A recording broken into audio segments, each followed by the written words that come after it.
Academy students, और जो हमारा अब नेक्स्ट टॉपिक है वो है हमारे पास थर्मोडायनेमिक प्रोसेसेस। थर्मोडायनेमिक प्रोसेसेस की बात करें तो हमारे पास चार किस्म के प्रोसेस होते हैं। हमारे पास आइसोथर्मल प्रोसेस होता है, बल्कि आइसोथर्मल की जगह हम शुरू करते हैं आइसोकोरिक से। तो पहला होता है हमारे पास आइसोकोरिक प्रोसेस।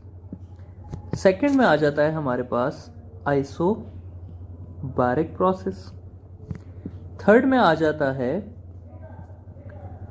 आइसोथर्मल, और फाइनली आ जाता है एडियाबैटिक प्रोसेस। तो इन चार प्रोसेसेस को हमने देखना है कि भाई इनमें क्या क्या होता है। मेरी कोशिश होगी कि इस टेबल में मैं आप लोगों को तमाम चीज़ें कवर करा दूं। सबसे पहले बात करते हैं कि भाई इनमें होता क्या क्या है। ठीक है, आइसोकोरिक। आइसो का मतलब होता है सेम, कोरिक निकला है आपके पास वॉल्यूम से। तो आइसोकोरिक प्रोसेस में हमारे पास जो वॉल्यूम होती है वो कांस्टेंट रखते हैं। आइसोबारिक बारिक का क्या मतलब है? Iso same, baric pressure. तो इसमें जो है हम प्रेशर जो है वो कांस्टेंट रखते हैं। आइसोथर्मल में जो है वो हम टेम्परेचर को कांस्टेंट रखते हैं। और फाइनली एडियाबैटिक में हम हीट ट्रांसफर जो है उसको कांस्टेंट या जीरो रखते हैं। इसको मैं ऐसे भी लिख सकता हूं कि इसमें चेंज इन वॉल्यूम जो है वो जीरो है, इसमें चेंज इन प्रेशर जो है वो जीरो है, इसमें चेंज इन टेम्परेचर जीरो है, और इसमें हीट ट्रांसफर जो है वो आपके पास जीरो है। ठीक है, अब फर्दर थोड़ा सा आगे जाते हैं, इस चीज को समझते हैं कि भाई इसका मतलब क्या है। इसका मतलब ये है स्टूडेंट्स कि अगर मेरे पास वॉल्यूम कांस्टेंट हुई, इसका मतलब है कि ये जो पिस्टन है ना ये ऊपर मूव कर सकता है ना ये नीचे मूव कर सकता है। और अगर ये ना ऊपर मूव करेगा ना नीचे मूव करेगा तो वर्क डन कितना होगा? जीरो होगा। क्यों? क्योंकि वर्क डन इक्वल होता है पी डेल्टा वी के। अगर डेल्टा वी जीरो होगा तो वर्क डन भी कितना होगा? जीरो होगा। तो आइसोबारिक प्रोसेस में, सॉरी आइसोकोरिक प्रोसेस में वर्क डन क्या होता है? हमारे पास जीरो होता है। आइसोबारिक का क्या मतलब है? आइसोबारिक का ये मतलब है स्टूडेंट्स कि अगर मैंने इसके ऊपर 1 ATM अप्लाई किया हुआ है तो मैं इसको हीट दूं, मैं जो करूं ये 1 ATM ही रहना चाहिए। अब कुछ स्टूडेंट्स ऐसे कंसिडर करते हैं कि भाई ये प्रेशर कांस्टेंट है तो ये पिस्टन मूव नहीं कर सकता। स्टूडेंट्स यहाँ पे पिस्टन के मूव की कोई बात नहीं हुई। आप ये देखिए, मैं कहता हूं कि एटमॉस्फेरिक प्रेशर 1 ATM है, ये ऊपर पिस्टन पड़ा हुआ है, इसके ऊपर एटमॉस्फेरिक प्रेशर पड़ रहा है। जब मैं इसे हीट करूंगा तो क्या ये पिस्टन ऊपर नहीं जाएगा? जाएगा, लाजमी जाएगा। तो प्रेशर नहीं चेंज हुआ लेकिन पिस्टन मूव कर रहा है। तो इस केस में ना वर्क डन हमारे पास जीरो होता है, ना हमारे पास इंटरनल एनर्जी जीरो होती है। ठीक है, आइसोथर्मल की बात करते हैं। आइसोथर्मल का क्या मतलब है? आइसोथर्मल का ये मतलब है कि मैं इसको हीट दूंगा लेकिन इसका टेम्परेचर ज़्यादा नहीं होगा। चेंज इन जो आपके पास टेम्परेचर होगा वो ज़ीरो होगा। और अगर चेंज इन टेम्परेचर ज़ीरो होगा तो इसकी इंटरनल एनर्जी कितनी होगी? Change in internal energy zero होगी। और तीसरे में क्या है? तीसरे में यह है कि मैं हीट दे ही नहीं सकता। मैं इसके ऊपर वर्क कर सकता हूं ऊपर या अंदर से, और मैं इसकी इंटरनल एनर्जी चेंज कर सकता हूं।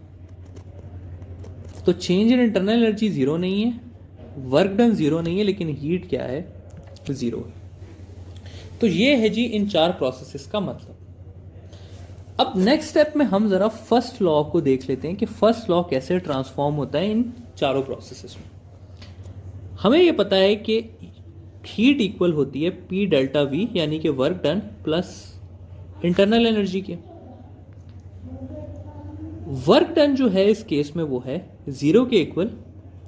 तो जितनी भी मैं हीट दूंगा वो सारी की सारी किस में कन्वर्ट हो जाएगी? Internal energy. ठीक है, फिर आइसोबारिक की अगर हम बात करें तो आइसोबारिक में कुछ जीरो नहीं है, तो ये इक्वेशन इसी तरह रहेगी, P delta we plus delta U रहेगी। फिर आइसोथर्मल की बात की जाए तो आइसोथर्मल में मेरे पास डेल्टा यू जो है वो जीरो है और क्यू जो है वो मेरे पास इक्वल हो जाएगा डब्ल्यू के, यानी कि जितनी भी हीट दूंगा वो सब की सब किस में अपेयर हो जाएगी, वर्क में हो जाएगी। और आखिरी जो है उसमें हीट मेरे पास जीरो है, तो ये चेंज हो जाएगा W is equal to minus delta U. तो ये है स्टूडेंट्स क्या आपके पास first law in terms of 4 processes. अब आगे आते हैं, थोड़ा सा देखते हैं कि भाई इन सब का मतलब क्या है। पहले का ये मतलब है कि अगर मैं 100 जूल हीट देता हूं सिस्टम को,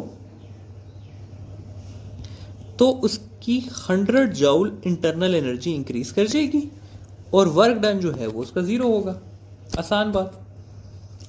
दूसरे का ये मकसद है कि अगर मैं 100 जूल हीट देता हूं तो उसका कुछ पार्ट जो है वो इंटरनल एनर्जी को राइज करने में यूज हो जाएगा और कुछ पार्ट जो है वो वर्क डन करने में यूज हो जाएगा, डिपेंड करता है कि मटेरियल कौन सा।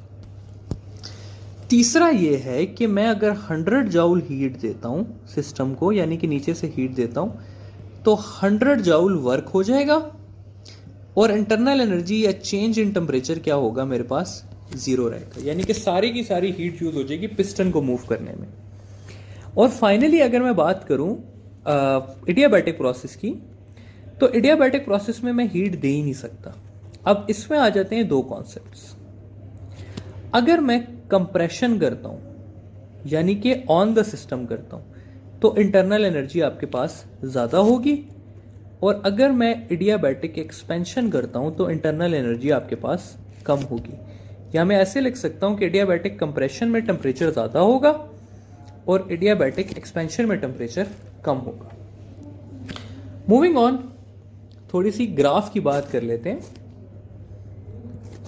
तो ग्राफ की अगर हम बात करें तो ग्राफ को मैं कुछ इस तरह से बना सकता हूं।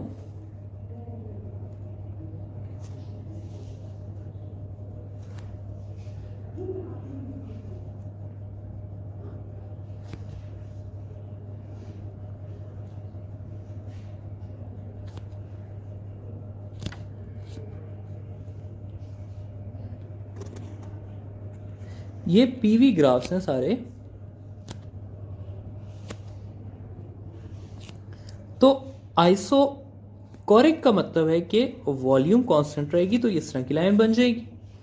बारिक में प्रेशर कांस्टेंट रहेगा।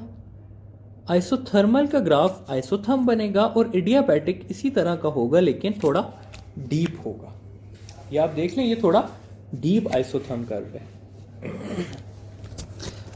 वर्क डन की अगर बात की जाए तो वर्क डन इक्वल होता है मेरे पास area of PV graph. Work done यहां पे अगर मैं लिख दूं तो वर्क डन इक्वल होता है एरिया अंडर पीवी ग्राफ। ये मैं पहले भी आप लोगों को बता चुका। तो अगर बात की जाए सबसे मैक्सिमम वर्क की, तो सबसे ज्यादा ग्राफ है इसका।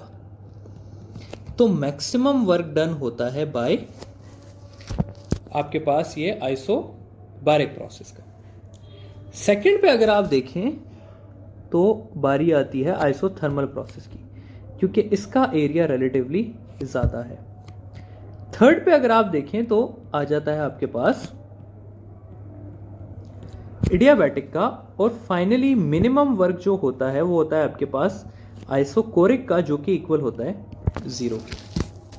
तो मैं ऐसे लिख सकता हूं इस सारे को कि work done by isobaric process is greater than work done by isothermal process, which is greater than work done by adiabatic process, which is greater than work done by